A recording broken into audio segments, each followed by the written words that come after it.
It says, in the month of Nisan, in the 20th year of King Artaxerxes, when wine was brought for him, I took the wine and gave it to the king. I had not been sad in his presence before. So the king asked me, why does your face look so sad when you are not ill? This can be nothing but sadness of heart. I was very much afraid, but I said to the king, may the king live forever. Why should my face not look sad when the city where my fathers are buried lies in ruins, and its gates have been destroyed by fire? The king said to me, what is it you want? Then I prayed to the God of heaven, and I answered the king, if it pleases the king, and if your servant has found favor in his sight, let him send me to the city of Judah, where my fathers are buried, so that I can rebuild it. Then the king, with the queen sitting beside him, asked me, how long will your journey take, and when will you get back? It pleased the king to send me, so I set a time.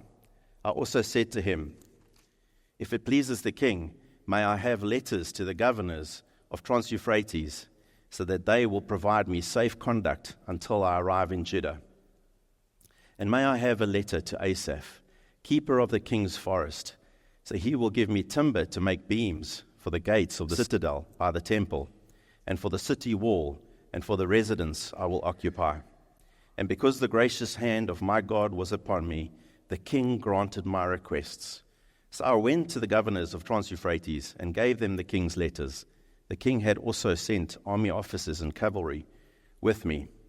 When Sanballat the Horonite and Tobiah the Ammonite official heard about this, they were very much disturbed that someone had come to promote the welfare of the Israelites. Last week we spoke about Nehemiah finding this incredible rhythm of withdrawing and engaging. And withdrawal is important for those moments where you engage in ministry. And when I say engage in ministry, that's applicable to all of us. We are all ministers of reconciliation. So don't think of ministry as something that someone else does. If you are a child of God, you're a minister of an incredible message, a message of reconciliation. So we are all ministers. So in the moments of engaging, we have a preparation time, a withdrawal time, a moment of being with God and being strengthened by Him. And He shows us things and He reveals secrets. God starts to work through us as opposed to us just being active. I mean, you all, I'm sure, have heard or read of the account where, those people come to Jesus and they say, we did this in your name and we did that and we did all these wonderful things. He's like, I never knew you. What's the point of doing stuff when it doesn't come from a place of relationship? When it doesn't come from a deep knowing of who He is and letting Him work through you. So let's not just be active without withdrawing. Let's not engage without being in the presence of God. And Nehemiah does this in an incredible way. He ends off chapter 1 saying, grant me favor in the presence of this man, speaking about this Persian king that he needs to go and speak to. So he wants God's help, and he's like, give me favor in the presence of this man. That's chapter 1. That's happening in the month of Kislev. Now it starts with, in chapter 2, in the month of Nisan. Everyone say, in the month of Nisan.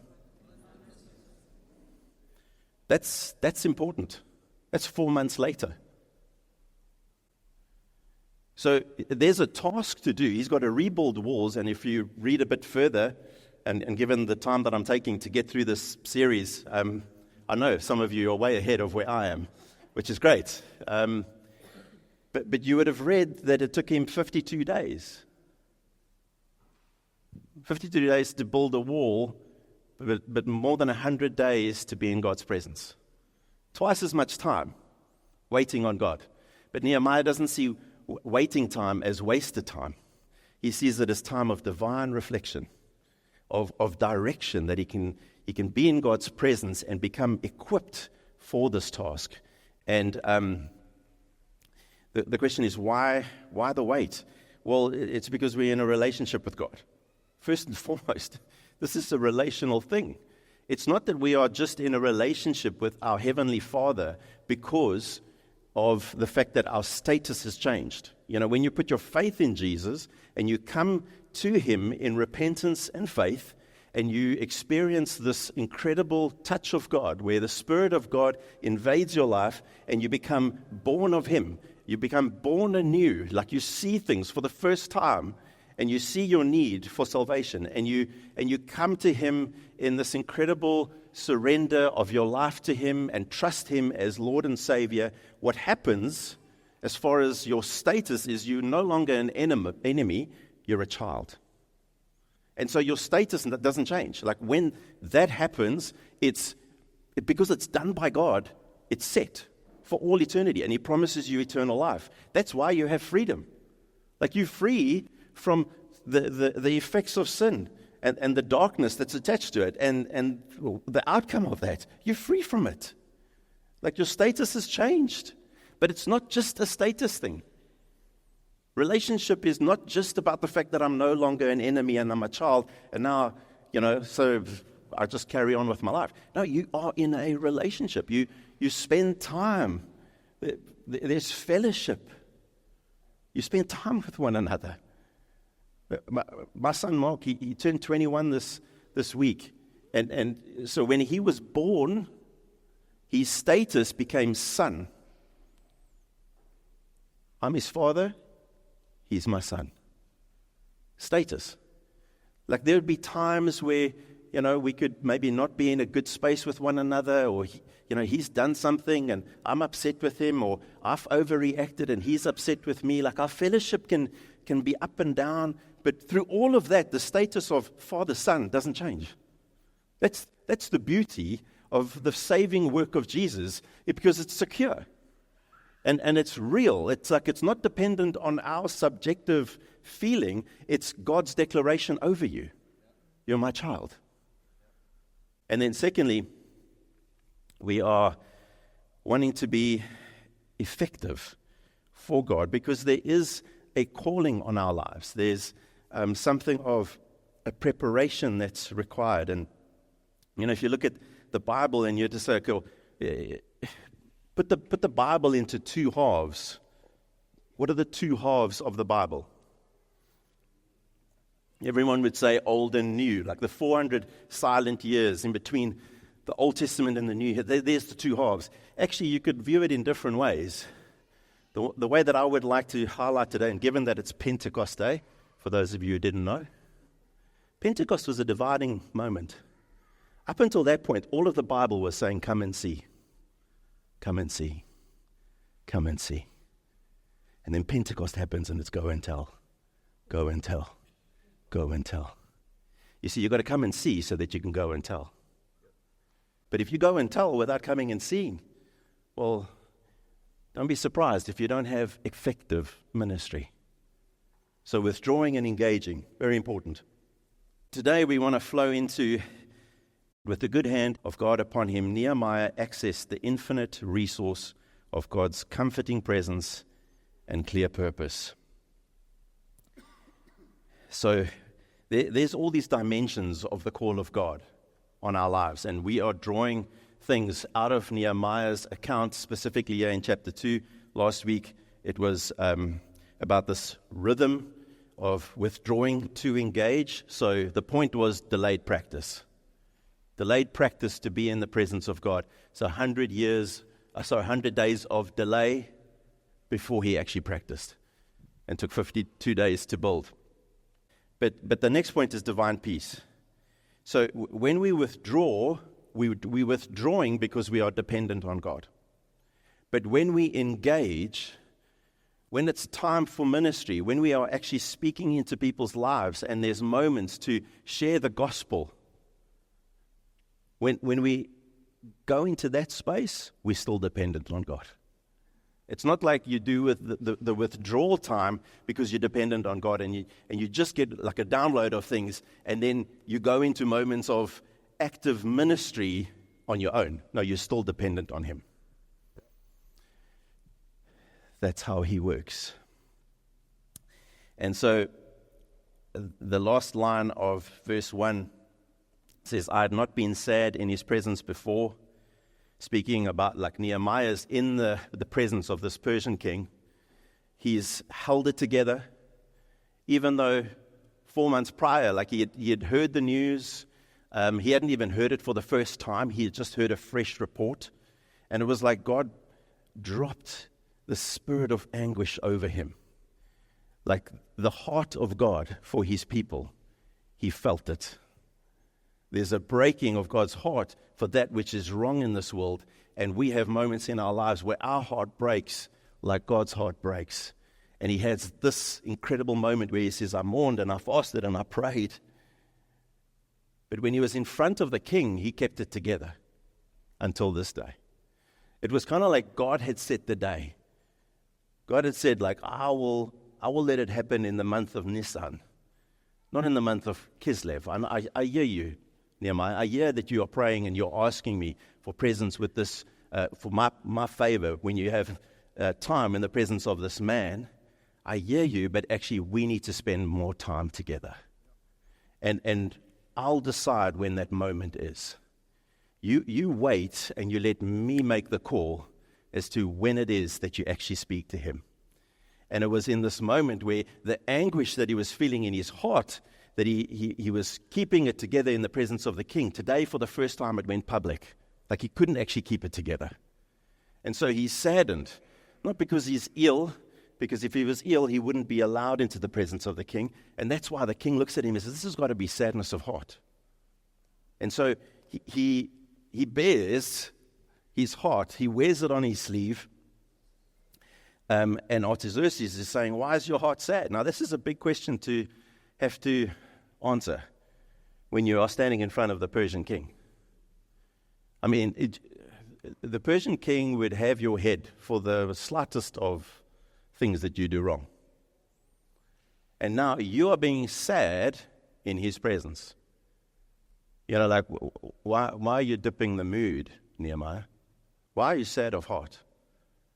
Why are you making things sad for everyone? And this is why Nehemiah is afraid. He says, I was very much afraid. This was totally out of character for Nehemiah. I mean, if you read the story of Nehemiah, this is a man of courage, great courage. But here's a moment where he's very much afraid. You imagine standing in front of this guy. Historians say this is actually his happy face. This is him in a good mood. But Nehemiah is standing in front of this guy that he'll end your life in an instant. He'll send you to the gallows. He'll take your head off.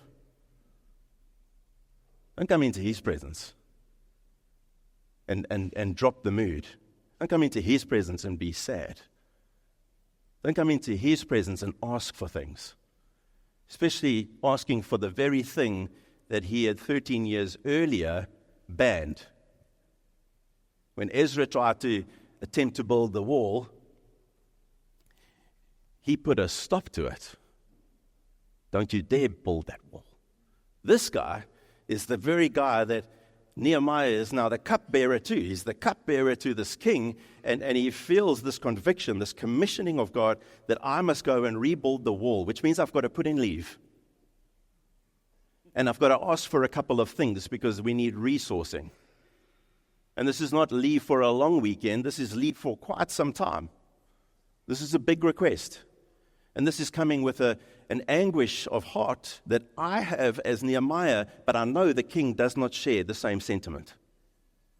And so I can come into his presence and be all sad, but what's that going to do? I can come into his presence and put some demands before him and ask for certain things, but what kind of response is he going to give me? You know, sometimes we find ourselves in situations where we have the opportunity to share the gospel and we say nothing because we're worried about what people are going to think of us. Who's ever been in a situation like that? Okay, 8 of us, that's... Like, you know what that's like, right? You know, like, this was a moment to engage. Or something gets said that you know is dishonoring towards God. But you're in a public space and your peers are with you, and it's like, oh, gee, if I say something now, I'm going to be like the downer in the room. If I say something now, I'm going to be that guy. I don't want to be that guy. I want people to like me. But it's a moment where you know you are very much afraid. Would I say something or won't I? And so he's facing this Persian king, and he's very much afraid. But I want to highlight what doesn't happen. When you spend time withdrawing, when you have a time of withdrawal, in order to have a time of engaging, the time of withdrawal, even if you spend twice as much time in God's presence, when you get into the presence of active ministry, the time of withdrawal doesn't remove the potential threats and harm and trouble that time of engaging presents. It's not like, hey, if I spend all the time with God, then when it comes to the moment, all the hurdles will be out of the way. It doesn't work like that. Which is why you're dependent on God in this time of withdrawal, but you're still dependent on Him in your time of engaging. In fact, the time of withdrawal is what led him into this moment of potential danger and threat. Makes you think twice, like, geez, if I spend more time with God, what is it going to mean for my life?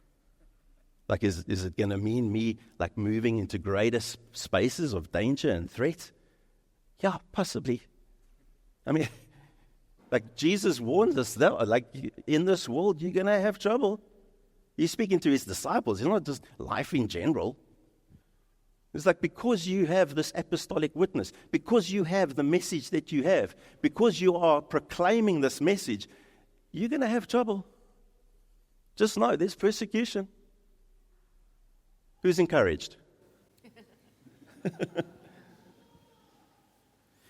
You see, like, the alternative is to have a life that has no meaning. And I'm far more fearful of that.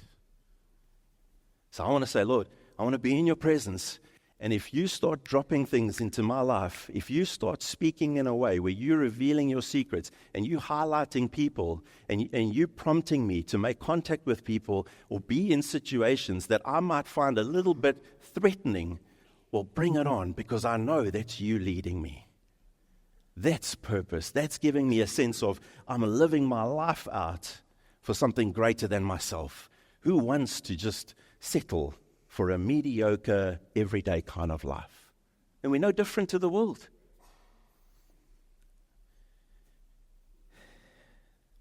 The other thing that the text doesn't say is, Nehemiah doesn't say, I was very much afraid, so I kept quiet and put my brave face on. That was an option. Like, he could have let that moment go. You know, well, geez, I'm not gonna bridge the subject now. Too much, can't. It'll be better for me to just keep quiet. Now, he says, I was very much afraid, but I said to the king, he spoke up. You see what Nehemiah needed in that moment? His present immediate need was he needed courage. He needed a deposit of courage from heaven. So you spend time with God, you're in this zone of withdrawal, and you get refreshed, and you get revelation, and God speaks to you, and you're equipped, and you're prepared. But in the time of engaging, you still need courage. You're still needing help. You're still needing direction. So it's like God keeps us dependent on Him. You know, I had this time where I went with Mark on a rugby tour. He was with his team, he was still in primary school, and we were away out of the province. And so part of the instructions as far as the brief was to give them pocket money. And Antoinette had put, they even gave them out 300 Rand for the 3 days, 100 Rand a day. So she put like 100 Rand in 3 envelopes and marked it for each day like a mom does. You know, it's like, I'm really just, helping you here. And she wants to put it in Mark's bag. And I'm like, hey, I'm there. Just give that to me. I'll give it to him. I'll give it to him every day. So with every day, I'll see him and I'll give him what he needs. And I can also engage with him in terms of like what he used the previous day. And, so like, let me keep it because it would be safer. And let me keep it because he can just have this drip fed as opposed to giving it all at once. So we all agreed that's how it would roll. But through that, I felt like God said to me, that's exactly how I am with you. Whatever you need for the day, that's what I give you. Like God didn't give Nehemiah this reservoir of courage in the time of withdrawal, so that he could go into this engagement and just draw from the reservoir. It was like, now's the time where I'm fearful. I am very much afraid. I'm going to draw from the courage that I already have. No, God says, I will give you courage in the moment that you need it. Because, when I was drip feeding that pocket money to Mark, every time I did it, he was grateful. He could have been grateful up front, but he was grateful every day. But he was also dependent every day. And there was no risk of him misusing all of what I was prepared to give him. I could give it to him at once, but he could lose it, he could misuse it. So I just gave what he needed for every day. And it allowed him to play out that week's worth of stewarding the money that I gave him. But when God says, I'm exactly the same with you, it's not just about money. It's about everything that you need. Whatever your need is, I've got this infinite resource, is what God's saying. Like, I can give everything to you up front, or I can just match whatever your need is. My grace is sufficient for that. And he gives what we need in the moment. And so he's fearful. He's in need of courage to face his fear. And God says, in that moment, I will give you my peace in order for you to say what you need to say. In order for you to not be the person who says, I just kept my mouth shut and put my brave face on and carried on with life. No, it's like I was very much afraid, but I said to the king, I spoke to this man. I spoke to him about a need and a conviction in my heart that I need to go and do. At the risk of losing my life, I spoke out because God gave him divine peace that matched his present need. And that's how God is with us. So we stay dependent on God.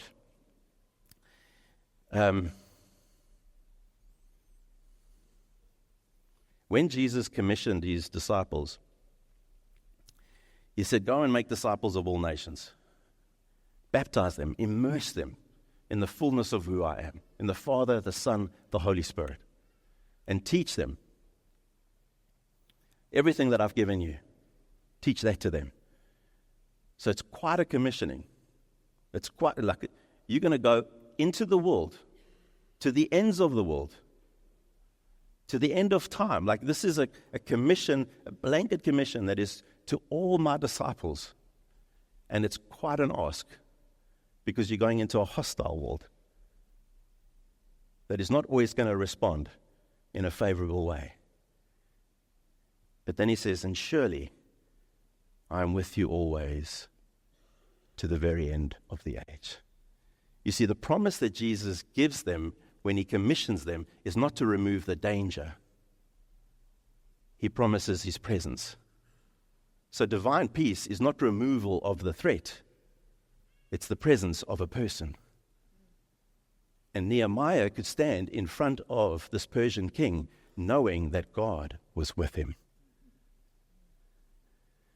So we want a ministry, we want to live our lives out for God in a way where we don't have any threats, where we get rid of all the stuff that could potentially harm us, and we try and control our situations as best we can. And God's saying, no, spend time in my presence, get a revelation of who I am, my character, that I'm for you, my covenantal promise to you, that I'm always with you, I will never leave you, I'll never forsake you, I will give you what you need. My grace is sufficient. And then when you come into those moments, I'm not going to remove all the dangers. I'm going to take away the harmful threats, but I will be with you. I'll be with you. When Jesus appeared to his disciples, the first time after he was resurrected, what did he say to them? Peace be with you. He didn't mean, I'm going to take away all the circumstances that's making you fearful right now, because there they are, hiding from all the authorities. He didn't say, I'm going to remove that. He just said, I'm with you, peace. He's talking about himself. Peace be with you. I'm with you. And I will continue to be with you. Surely I am with you. And this divine peace came over them. The divine peace came over Nehemiah. And that's what allowed him to speak out, because he was dependent on God's presence in the moment of engaging. The next point is dependent praying. So because Nehemiah knew that God was with him, he knew he could speak to him as well. He could speak to him any time. So in verse 4 it says, the king said to me, what is it you want? And it says, then I prayed to the God of heaven, and I answered the king. You see, sandwiched between a question that the king asks and the answer that Nehemiah gives is a prayer. I love that. This is one of the most intriguing prayers that I've come across in the Bible. I love this prayer. I've prayed these prayers. It's a one line. It's when in between a conversation there's a question and like there's a need for an answer, and there's almost like the only thing that's like separating the two is a sigh. But in that sigh flows supplication. Lord, help me. Help me to answer this. Help me to speak your truth now. I love the fact that he prays in the middle of a conversation. It's like he's listening to the person speaking to him, but he's also listening to God. Have you ever done that? That's why I'm saying listening is so important. Too many of us listen to reply. And I want to say now, as a pastor, as a shepherd, when you are a child of God and you are in ministry, please do not listen to people in order to reply. Because what you're doing is you're already formulating what you want to say. And you're actually not listening. You must listen to understand. Listen to people. Listen to understand what it is that they're saying. Listen to understand where it is that they are coming from. Listen to understand what is the ache in their heart. What are the things that's troubling them? Because it actually gives you what is necessary in order for you to speak to them. It doesn't help for you to formulate an answer in the back of your mind and actually not be hearing what they're saying. So you listen to understand, but then you're also listening for revelation. And you're asking God, what is it that I must say here? Nehemiah's got this amazing prayer, like in the middle of the king saying, what is it that you want? It's like, geez, I need to answer this. And I need to be careful about how I say it. And so I prayed to the God of heaven in between the question and the answer. Before answering the king, it was essential to speak to the King of Kings, to hear what is it that I must say right now. And so there's these fascinating qualities of this prayer. The one is that it was necessary. So here's this moment of engagement, this active ministry, but Nehemiah still depends on God. Why? Because God's will is unfolding progressively. You know, he said it to Abram as well. It's like, hey, leave your country and go to a place. What place, Lord? No, I'll show that to you. When the time is right, I'll show you where it is. Just leave now. So like the will of God was to take him to the promised land, but he didn't reveal that up front. He just said, leave your country. So part of God's will was leave this country so that I can put you in another country, but he only gave the first half to Abraham. And that's how he speaks to us. It's like it keeps us dependent on him. And that's for our good, right? You know, like I had a mate tell me once he was wrestling with his son, and he had a sweet. And he said to the son, if you can get the sweet from me, then you can have it. So he had motivation. So even the motivation wasn't exactly the purest from the son's point of view. It's like he's wrestling with his dad. Now, his dad could give him the sweet at any point in time, but he was withholding that sweet. Then he would put it in his pocket, and then he would like cover his pocket, and then he would take it out of his pocket, and he'd have it in his hand. And his son he was all over him. And for the father, it was like, it's time with my boy. I get to smell him. I get to feel him. We're wrestling together. Am I going to withhold the sweet forever? No. Of course I'm going to give it to him. It's my heart is to bless him. But if I give it to him prematurely, well, we're missing out on this. So just see the heart of the Father. When he's like, he withholds certain things and then he gives it at the right time. Because we need to be dependent on him. And when we're dependent on him, we have that relationship with him. You know, sometimes we talk about wrestling things through and wrestling with God. We almost speak about it in a negative way. It's beautiful. We're wrestling with him. We're getting to be with him. That's what changes your life. And so, like when you have your time of withdrawal, he can give you broad strokes, but he doesn't give you particular steps. Broad strokes, this is what I want you to do. Rebuild the wall. Okay. I'm a cupbearer. I know. Okay, what's the first step? Well, go speak to the king. Okay, and then? No, don't worry about that. Just go do this.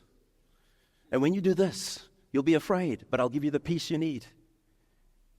And when you get the peace you need, you get to engage in a conversation.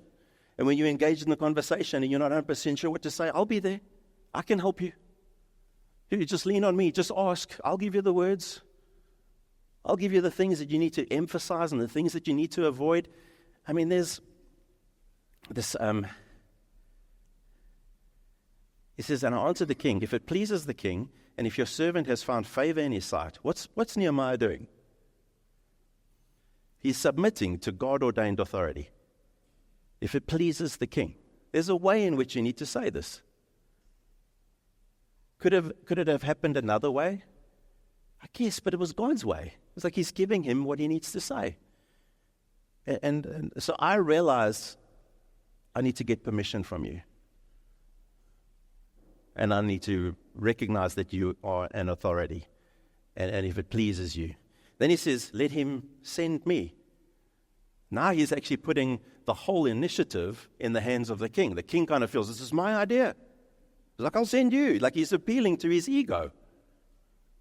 It's like Nehemiah knew God's sending me, but he phrases it to him, you can send me.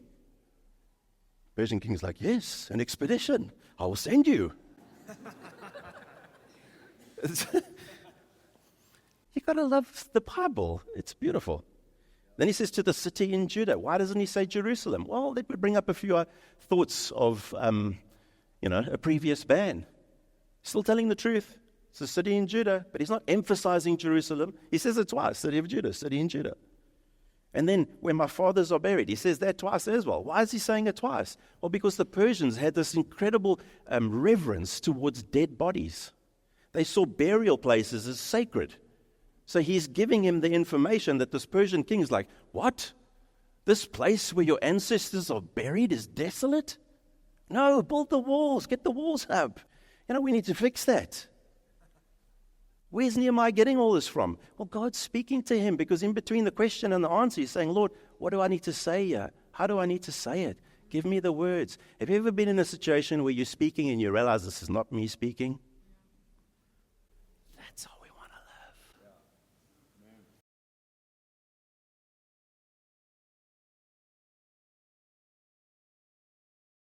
It was unconventional. It happened in a public setting. So Nehemiah finds himself standing in front of this Persian king's throne, but he also finds himself standing at the footstool of heaven. It's like, I love how this is playing out in a public setting. It's conventional for you to find a private space, Go to a private space, close the door. That's how Jesus did teach us how to pray, and that's true. But that's your time of withdrawing. But then there's times where you can pray, and it's completely unconventional. It's not like you, what is the king asking me? Just give me a second. And you leave his presence to go and pray in a private space. It isn't like, do you mind if I phone a friend? There's nothing like that. It's like there's a split-second moment here now where the sigh needs to become a supplication. It's like, what am I saying? And he answers him.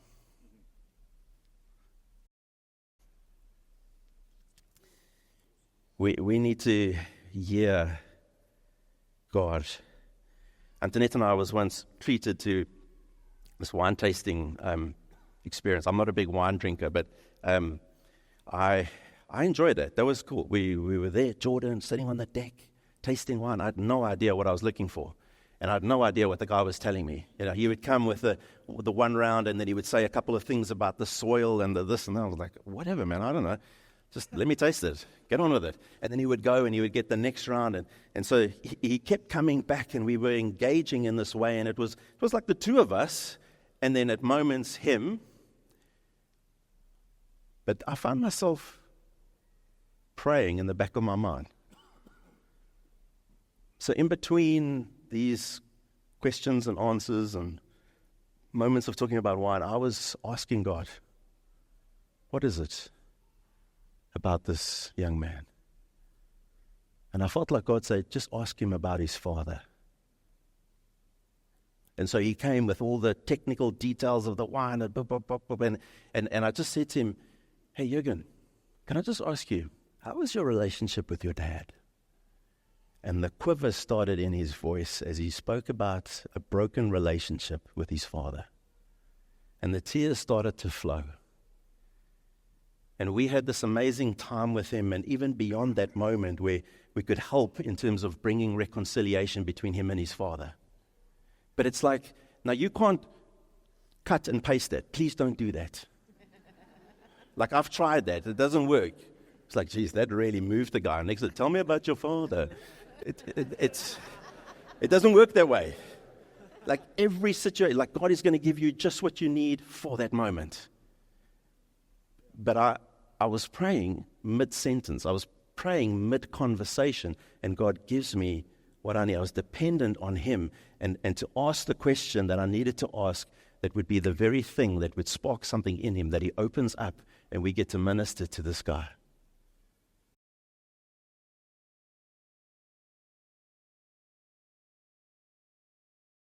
Lastly, as a sacred, there was this genuine dependence for God's leading. Sometimes we read the story of the rebuilding of the walls and we think, okay, Nehemiah was this cupbearer that turned construction worker. And so he was building the walls, and then running parallel with that is Ezra. And I mean, originally Ezra and Nehemiah was like one book. So it was like it was happening at the same time. So the one's working on the temple and the other one's working on the wall. And we say, okay, the one's sacred, the other one's secular. No, they're both sacred. They're both sacred. You see, what makes it sacred is what's behind the work. Behind the work is prayer.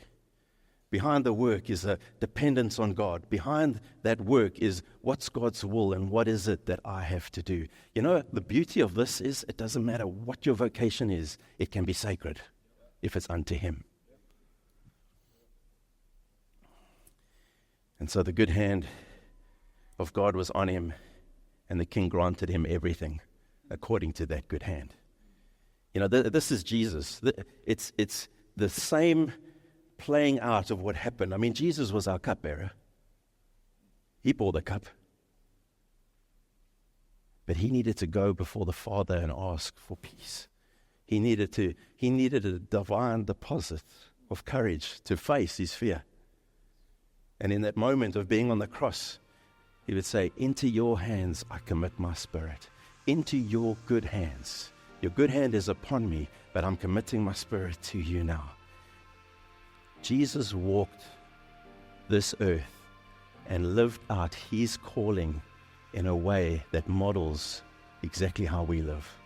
And all these pictures in the Old Testament, Nehemiah is just one of them, is showing us, pointing us towards our Savior, who equips us, leads us, gives us divine peace, and promises his ongoing, perpetual presence in our lives for effective ministry.